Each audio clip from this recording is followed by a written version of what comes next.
بسم اللہ الرحمن الرحیم۔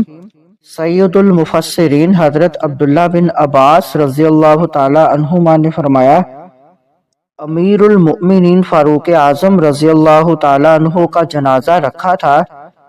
لوگ چاروں طرف سے احاطہ کیے ہوئے ان کے لیے دعا میں مشغول تھے۔ میں بھی انہی دعا کرنے والوں میں کھڑا تھا۔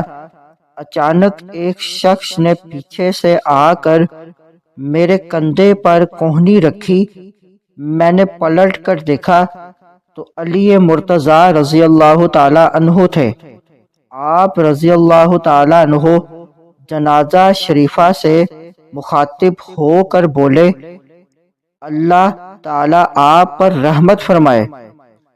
آپ نے اپنے بعد کوئی ایسا نہیں چھوڑا کہ اس جیسے عمل کر کے اللہ تعالیٰ سے ملاقات کرنا مجھے زیادہ پسند ہو۔ قسم باخدا مجھے امید تھی کہ اللہ تعالیٰ آپ کو آپ کے دونوں دوستوں یعنی حضور سید عالم اور صدیق اکبر رضی اللہ تعالیٰ عنہ کی رفاقت نصیب فرمائے گا، اس لیے کہ میں بکثرت رسول اللہ صلی اللہ علیہ وسلم کو یہ فرماتے ہوئے سنتا تھا، میں آیا اور ابو بکر اور عمر، میں داخل ہوا اور ابو بکر اور عمر، میں باہر گیا اور ابو بکر اور عمر رضی اللہ تعالی عنہما۔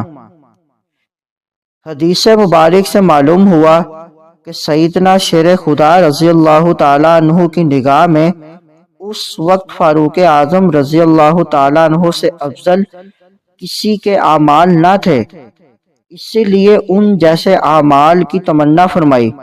نیز آپ پہلے سے ہی جانتے تھے کہ حضرت عمر رضی اللہ تعالی عنہ کو مدفن، محشر اور جنت میں سید عالم صلی اللہ علیہ وسلم اور حضرت صدیق اکبر رضی اللہ تعالی عنہ کی رفاقت نصیب ہوگی۔